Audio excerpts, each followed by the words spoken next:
The double DNF incident between Sebastian Vettel and Charles Leclerc was the talk of the Brazilian Grand Prix. There's no doubt about that. And throughout all the conversations I've had and all the things you guys have mentioned, the one thing that keeps coming up is the Sebastian Vettel and Mark Webber wreck from Turkey. And despite everyone quoting this and using this as a source to prove something, no one's actually pulling the footage. As such, I thought this would be a unique and interesting way to look at this, considering no one's really done it. Now, it could turn out that I post this and no one really cares, but considering everyone keeps quoting it, I think it'd be interesting to actually look at this because some of you have said things that I think are interesting and I think personally are on point. But now when I look at this again, I think some people are downplaying Mark Webber's hand in this incident. So what we'll do is we'll actually start with Mark Webber's onboard footage. And as we can see, he is in front of Sebastian Vettel, of course. What he does is he moves his car and positioned it as such that Vettel doesn't really have enough room on the inside to pass, but there is one car width. We can actually see the left line get closer to Webber's left front wheel, meaning he is moving closer and Vettel's not actually on his side yet. So he is moving while Vettel is approaching. And for me, the difference here, it's my opinion, is the turn that is upcoming that they are braking for is to the left. So it actually would make no sense other than to cut Vettel off the track if he was moving left. If he was moving right, yes, I could see that to make the turn. Moving over to Vettel's onboard, it's pretty clear he's moving to the right. Now, there's no real defense here. I think this is pretty obvious, and this is not to have a go at Sebastian, but this has been clear for about 9 years now that he does move to the right. Now, I don't think anyone defends Vettel saying he didn't move right. I think most people defend Vettel saying that he had the better car in the sense that Seb had actually conserved better. And this is actually what Christian Horner came out and said right after. Marco came out in defense of Sebastian Vettel as well, saying he really had no choice because Hamilton was attacking from the rear.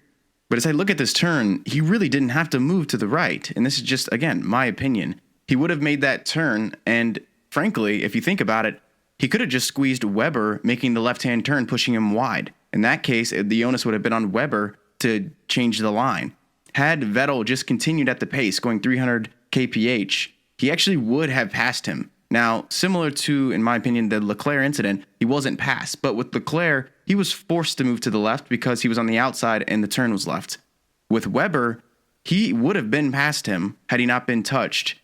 The turn was to the left and he was on the inside to the left. This one doesn't make sense because Vettel doesn't say what, in my opinion, he could have said in his defense. Webber was actually moving to the left. So he could have defended himself saying, look, he was going to push me in the grass. The one thing that I don't like about what Seb does in this situation is after the race, he says, I'm ahead by 2 meters. You can look at the footage. He's 100% not ahead by 2 meters. He's more ahead in the Leclerc incident than he is with Webber, but he says he's ahead by 2 meters, and he absolutely does move right. And again, the difference for me in this situation with Webber is I think Webber much more than Leclerc moved, and Leclerc, in my opinion, was holding his line. In this situation, it looked with almost definitive evidence that Webber was actually closing that door actively. The other interesting perspective to add to this is Hamilton in the McLaren behind them arguably had the best view. He said, I don't really know why Vettel moved across him. And a lot of people think, and when I listened to the rest of the interview, the implied rhetoric was he didn't really have to do it. But what do you guys think? This is a situation where, I mean, we have hindsight. Vettel's moving to the right. I think it's pretty clear Webber's moving to the left as well. I think it also matters that Seb's car was significantly faster. He was faster, in particular in those 2 laps. He was conserving better, and they weren't really trading places back and forth. Vettel was on the hunt and going to pass him and probably never look back because you got to remember this is before the implementation of DRS. Whereas with Leclerc, he had just made the overtake. His tire life were about 5 laps fresher, and he had already making up 9 places or something like that at that point on lap 66. So Leclerc was on the charge, but it doesn't really matter because this video is about Webber and Vettel. Tell me what you think.